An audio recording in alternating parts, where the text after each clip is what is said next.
பாரதிய ஜனதா கட்சி சார்பாக குளத்தூர் சட்டமன்ற தொகுதியில் இன்றைக்கு நம்முடைய பகுதியில் மண்டல் தலைவர் கிருஷ்ணகுமார் அவருடைய தலைமையில்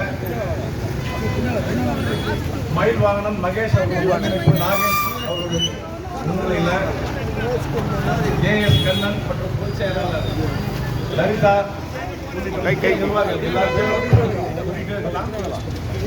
மிக முக்கியமாக இன்றைக்கு தமிழகம் முழுக்க எல்லா பகுதிகளிலும் மோடி பொங்கல் மகிழ்ச்சியோடு கொண்டாடப்பட்டு வருகிறது. ஏனென்றால் தமிழகம் முழுக்க மகிழ்ச்சியோடு கொண்டாடப்பட்டு வருகிறது.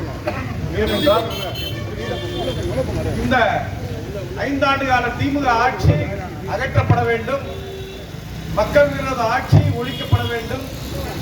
தமிழகத்திலே நல்ல ஆட்சி, ஊழலற்ற வாரிசு அரசியலற்ற தமிழகத்தின் வளர்ச்சியை முன்னிறுத்தக்கூடிய ஒரு நல்ல ஆட்சி அமைய வேண்டும் என்று மக்கள் ஏக்கத்துடன் காத்திருக்கின்றனர்.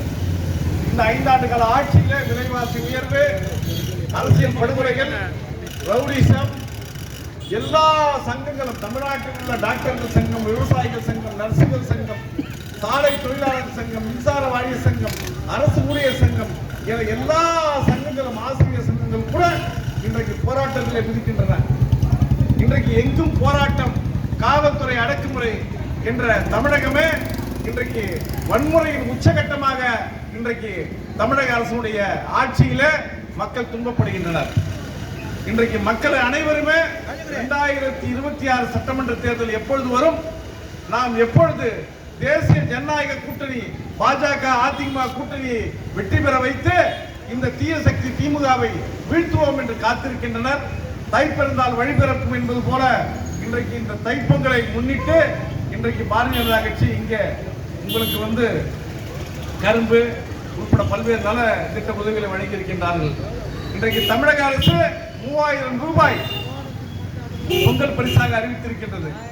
2021 ஆண்டிலே அதிமுக அரசு, முன்னாள் முதல்வர் எடப்பாடியார் தலைமையில் இருந்த அதிமுக அரசு அன்றைக்கு 2500 ரூபாய் 2021 ஜனவரியில் பொங்கல் பரிசாக அறிவித்தது. பல தேர்தல் பொய்யான வாக்குறுதிகளை சொல்லி மக்களை ஏமாற்றிய திமுக அரசு 2022 1000 ரூபாய் கொடுத்தது. 2023 1000 ரூபாய் கொடுத்தது. 2024 1000 ரூபாய் கொடுத்தது. 2025 கொடுக்காம ஏமாத்துச்சு. அப்ப 3 மாசம் 3000 ரூபாய், ஏறத்தாழ 5000 ரூபாய் தமிழக மக்களுடைய பொங்கல் பரிசுக்கு கொடுக்க வேண்டிய தமிழக மக்களுடைய பொங்கல் பரிசு பணத்தை திமுக அரசு திருடிவிட்டது. இன்றைக்கு 5000 ரூபாய் திருடிவிட்டு இந்த மாதம் பொங்கல் பரிசாக 3000 ரூபாய் மக்களுக்கு வழங்குவதாக முதல்வர் ஸ்டாலின் அறிவித்துள்ளார். நாங்க என்ன சொல்றோம்னா, இந்த 4 ஆண்டு காலம் மக்களுடைய திருடிய 5000 ரூபாயை சேர்த்து மக்களுக்கு மக்களுடைய பணம் 8000 ரூபாயாக பொங்கல் பரிசை வழங்க வேண்டும் என்று நான் சொன்னோம். 4 வருஷமா மக்களை, தமிழக மக்களிடம் திருடிய பொங்கல் பணத்தை சேர்த்து கொடுங்கன்னு சொல்லியிருக்கோம். ஆக தேர்தலை முன்னிட்டு வாக்கு வங்கிக்காக, வாக்கு அரசியலுக்காக இன்றைக்கு பொங்கல் பரிசை திமுக அறிவித்திருக்கிறது. இந்த அற்புதமான கோவில், இந்த பகுதியில் இருக்கக்கூடிய மக்கள் அனைவரும் வணங்கக்கூடிய ஒரு திருக்கோயில் தான் நம்ம இப்போ பொங்கல் விழா கொண்டாடுறோம். தமிழகத்தில் என்ன நடக்கிறது? இந்து விரோத ஆட்சி, இந்து மதம், இந்து மக்கள், இந்து கடவுள்களை கொச்சைப்படுத்தி அவதூறு செய்யும் ஒரு ஆட்சி தமிழகத்தில் நடைபெறுகிறது. திருப்பரங்குன்றத்திலே காவல்துறை காட்டாட்சி கட்டவிழ்த்து விடப்பட்டிருக்கிறது. உயர்நீதிமன்றம், மதுரை உயர்நீதிமன்றம் திருப்பரங்குன்றம் கோவிலிலே தீபத்தூணில தீப விளக்கை ஏற்றலாம் என்று ஆணை பிறப்பித்தும் ஆணையை நிறைவேற்ற முடியாத அளவிற்கு காவல்துறையும், மாவட்ட ஆட்சித்துறையும், தமிழக அறநிலையத்துறையும், தமிழக அரசும் சதி செய்து கார்த்திகை தீபத்தன்று திருப்பரங்குன்றத்திலே தீபம் ஏற்ற முடியவில்லை. தமிழகத்திலே இன்றைக்கு ஆன்மீகத்தில் திருத்தலங்கள் இருக்கக்கூடிய தமிழகத்திலே, உலகெங்கும் ஆன்மீக பூமி என்று கொண்டாடக்கூடிய தமிழகத்திலே 2000 ஆண்டுகளுக்கு மேலாக வரலாறு இருக்கக்கூடிய திருப்பரங்குன்றத்திலே கார்த்திகை தீபத்தன்று தீபம் ஏற்ற முடியாமல் தடை செய்த திமுக அரசை நீ இருக்கலாமா, இருக்கவே கூடாது என்ற எண்ணம் இன்றைக்கு தமிழக மக்களிடையே வந்திருக்கின்றது. தமிழகத்தில் ஒரு அமைதி புரட்சி இன்றைக்கு வாக்காளர்கள் மிக அற்புதமாக வருகின்ற 2026 சட்டமன்ற தேர்தலை நடத்த இருக்கின்றனர். வாக்குகள் மூலமாக இன்றைக்கு திமுக அரசை பிடித்து இருக்கின்றனர். தமிழகத்திலே பாஜக அதிமுக தேசிய ஜனநாயக கூட்டணி ஆட்சி மலர இருக்கிறது. இதற்கு ஒருபடியாக இப்போது நம்முடைய தேசிய செயல் தலைவர் இன்றைக்கு மதுரையில் 175 நாள் ஊரக வேலை திட்டத்தை நிறைவேற்றுவதற்காக இன்றைக்கு நிகழ்ச்சியில் கலந்து கொண்டிருக்கிறார். நேற்று வந்தார். தமிழகத்தில் இப்படி மக்கள் விரோத ஆட்சியை முதல்வர் செய்யலாமா என்று நேற்று கேள்வி கேட்டிருக்கிறார். மத்திய உள்துறை அமைச்சர் அமித்ஷா சென்னைக்கு புதுக்கோட்டை வந்தார். அவர் என்ன சொன்னாரு?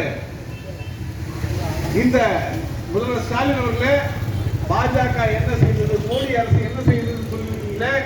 2014 முதல் இப்போது வரை 11 ஆண்டு ஆட்சியில 10 லட்சம் கோடி ரூபாய் வளர்ச்சி திட்டங்களை தமிழகத்தில் நிறைவேற்றி இருக்கிறோம்.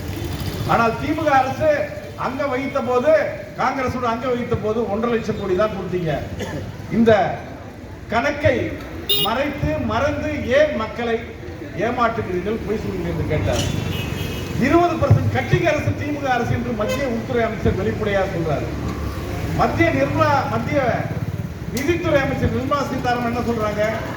தமிழக அரசு நிதி கேட்குது, நிதி கொடுத்தா கணக்கு கொடுக்கவில்லை, எல்லா மத்திய அரசு திட்டங்களையும் ஊழல் என்று சொல்கிறது. ஆக ஊழலில் திளைத்த இந்த அரசு இந்த முறை 2026 சட்டமன்ற தேர்தலில் அகற்றப்படும். தமிழகத்தில் நல்லாட்சி நடக்கும், வளர்ச்சி திட்டங்கள் நிறைவேறும். தமிழகத்தில் உள்ள குழந்தைகள், மாணவர்கள், எதிர்கால இளைய தலைமுறைகள் ஒரு மிகப்பெரிய கனவுகளையும் லட்சியங்களையும் எண்ணக்கூடிய அவருடைய கனவுகள் எல்லாம் நிறைவேறக்கூடிய நல்லாட்சி நடக்கும். இந்த நேரத்திலே இந்த பகுதியிலே மிக சிறப்பாக இந்த நிகழ்ச்சியை ஏற்பாடு செய்து ஒருங்கிணைத்த நம்முடைய அன்பு சகோதரர், இந்த பகுதியுடைய பாஜகவின் தாமரை தளபதி மயில்வாகன் அவர்களுக்கும், மகேஷ் அவர்களுக்கும், இதை ஒருங்கிணைத்த மண்டல் தலைவர் அவர்களும், நாகேஷ் அவர்களுக்கும், பொதுச் செயலாளர் அவர்களுக்கும், மண்டல் தலைவர் கிருஷ்ணன்குமார் அவர்களுக்கும், இந்த பகுதியில் இருக்கக்கூடிய